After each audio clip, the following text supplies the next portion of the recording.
El mol. Bueno, esta es teoría, pero trataré de hacerlo lo más práctica e interesante posible. Bueno, ahora en adelante nosotros vamos a trabajar bastante con el mol. El mol lo van a ver en casi todos los ejercicios y vamos a entender primeramente de qué se trata. Así que vamos a ver. Empezamos aclarando que el mol es una unidad de medida de cantidad de una sustancia. Acuérdense de esto. Es una medida. Medida. Antes de continuar, por cierto, mol no es lo mismo que molécula. No se confundan por ese lado. Un mol puede medir la cantidad de moléculas, pero no es una molécula. Y por último, el mol sirve más que todo para medir una cantidad de átomos. Así que mol puede medir moléculas y también el mol puede medir átomos. No confundir mol con molécula. Mol ni siquiera es abreviatura de molécula. No está relacionado realmente con la palabra molécula. Es una medida de cantidad que puede medir la cantidad de átomos como la cantidad de moléculas indiferentemente. Nosotros concentrémonos en que es una medida de cantidad. ¿Ya? Y funciona de esta manera. Por ejemplo, aquí yo digo que tengo un mol de azufre. Es decir, que aquí yo tengo cierta cantidad de átomos de azufre. Mucha atención. No cierta cantidad de moléculas de azufre, no. Cierta cantidad de átomos de azufre. No confundir mol con molécula. Aquí tengo un mol de hierro, lo cual significa que tengo cierta cantidad igual a un mol de átomos de hierro. Igualmente aquí yo tengo cierta cantidad de de átomos de zinc, y aquí yo tengo cierta cantidad de moléculas de agua. De los cuatro ejemplos que están aquí, la única que está midiendo cantidad de moléculas es esta, la del mol de agua. De todas las demás miden cierta cantidad de átomos, así que no confundir mol con molécula. Pero vamos a ver y entender bien qué es esto de que es una medida de cantidad. ¿A qué me refiero con una medida de cantidad? Bien, para entender esto, primeramente vamos a compararlo con otras medidas de cantidad que ustedes deben conocer muy bien. Hagan de cuenta que ahora, en esta época de pandemia, ustedes no pueden irse a comprar mucho al shopping y les toca comprar en la tiendita huevos, pero ustedes ya se están cansando de comprar huevos día tras día, así que van a comprar directamente una decena de huevos. La palabra decena es una palabra que indica una medida de cantidad. Sí, perdón. Indica una medida de cantidad. ¿Ya? Entonces, cuando yo digo la palabra decena, yo sé que me estoy refiriendo a 10. Si ustedes van a la tienda y le dicen a la señora de la tienda, deme por favor una decena de huevos, la señora inmediatamente va a saber que ustedes se están refiriendo a 10 huevos. Por otro lado, si es que ustedes van y piden una docena de huevos, inmediatamente la persona de la tienda va a entender que usted está pidiendo 12 huevos, pues decena se refiere a 10 y docena se refiere a 12. Seguimos con otro caso de una cantidad. Si por A o B motivo, por circunstancias que desconocemos, ustedes de pronto requieren una centena de huevos, la palabra centena quiere decir 100. Ustedes saben que la palabra centena indica una cantidad y esa cantidad a la que se refiere es 100. Muy bien. Pero entonces, ¿el mol a qué cantidad se refiere? Ahí está. Imagínense que ustedes van a la tienda y piden un mol de huevos. Un mol es una cifra exorbitantemente grande. Exactamente, un mol son 602 mil trillones de elementos. Si ustedes van y piden un mol de huevos, estarían pidiendo 602 mil trillones de huevos. Literalmente no alcanzarían las gallinas para abastecer tremenda solicitud. 602.000 es una cifra muy grande. Es tan grande que se lo tiene que expresar, para no estar poniendo tantos ceros, se lo tiene que expresar como connotación científica. Normalmente se lo expresa así, 6,022 por 10 a la 23. Este número tan especial y caprichoso es tan especial que tiene su propio nombre, se lo conoce como el número de Avogadro. Así como, por ejemplo, ese número que todos tienen que haber escuchado, 3,1416, tiene su propio nombre, se llama pi. Este de aquí tiene su propio nombre, se llama número de Avogadro. Sin embargo, no nos confundamos con eso, que no es tan importante en realidad. Lo importante es saber que un mol se refiere a esta cantidad. Así como una docena se refiere a 12, un mol se refiere a 602.000 trillones. ¿Ok?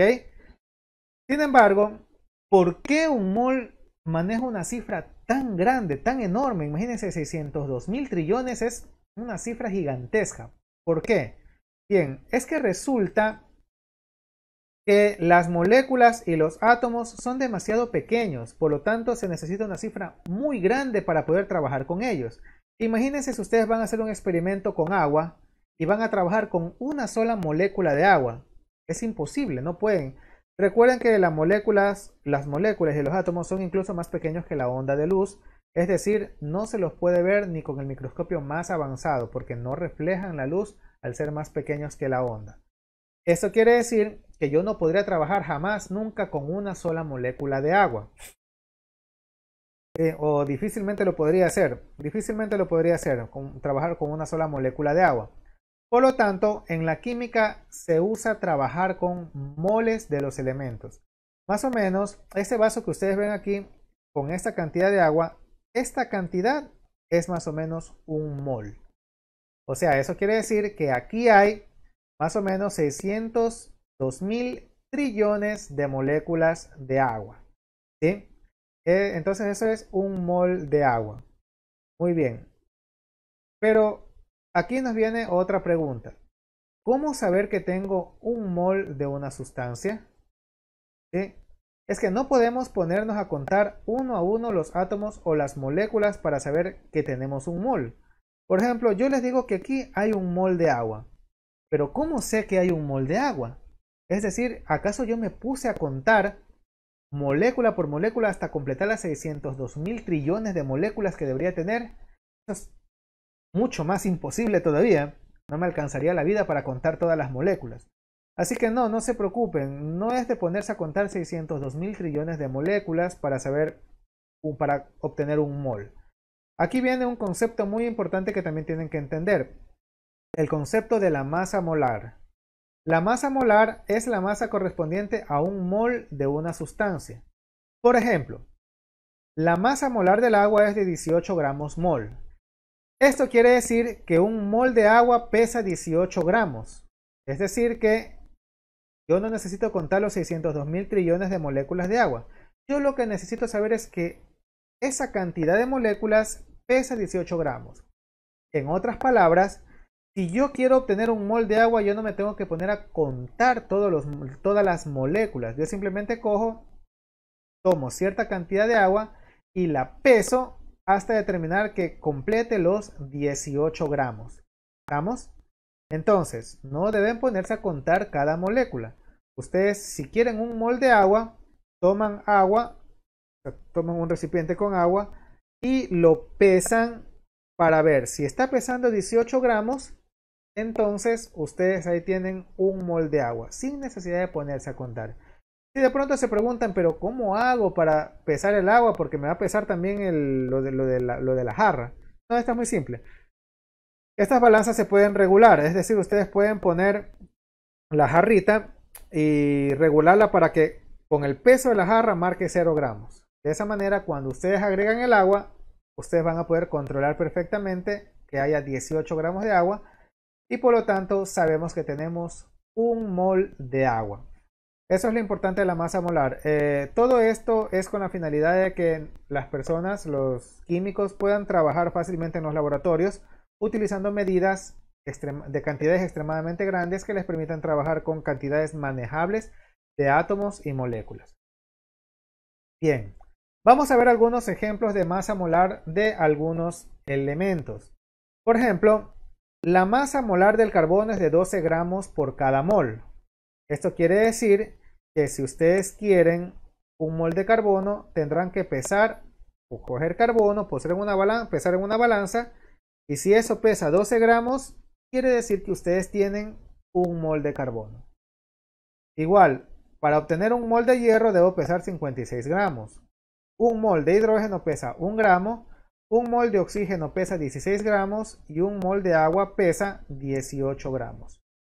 Ahora, ¿de dónde obtengo estos valores? Bueno, estos valores también los puedo obtener de la tabla periódica.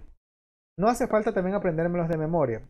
De hecho, el peso atómico está correlacionado a la masa molar. Tienen el mismo valor, dense cuenta. Si ustedes buscan en la tabla periódica y buscan el peso atómico del carbono, va a ser 12. Y por esa razón la masa molar del carbono es 12. Está correlacionado. Si se preguntaban por qué razón un mol tiene esa cantidad tan compleja, o sea, un mol son 602.000 trillones de átomos o moléculas, es porque esa cantidad se adapta perfectamente a marcar una correlación entre el peso atómico y los gramos por mol. Es decir, ustedes para saber cuál es la masa molar de un elemento, basta con saber cuál es su peso atómico y lo traspolan a gramos mol. Pero aquí una aclaración muy importante, por favor, esto es que les quede completamente claro porque aquí se suelen confundir bastante. ¿Ya? Resulta que no es lo mismo masa molar que peso atómico. Manejan el mismo valor, pero no es lo mismo. Si bien es cierto, la masa molar del carbono es 12 y el peso atómico del carbono también es 12, resulta que si hablamos del peso atómico estamos hablando de 12 UMAS, o sea, estamos hablando de 12 protones y neutrones. Y si hablamos de la masa molar, estamos hablando de 12 gramos mol, o sea, estamos hablando que son 12 gramos lo que pesa un mol de carbono, ¿ok? Si no queda completamente claro, me comentan en el chat, por favor. De igual manera, si yo digo que el peso atómico del hierro es 56 UMAS, estoy hablando de que el hierro tiene 56 protones y neutrones en su núcleo, o sea, 56 unidades de masa atómica en el núcleo. Pero si yo digo que la masa molar del hierro es 56 gramos mol, yo estoy diciendo que un mol de hierro pesa 56 gramos. Manejan el mismo número 56, pero no se están refiriendo a lo mismo. Si yo digo 56 UMAS, me refiero a micropartículas subatómicas, y si digo 56 gramos mol, me refiero a una cantidad de hierro más o menos que me podría entrar en el puño de una mano, que podría ver tranquilamente y manipular. ¿Listo?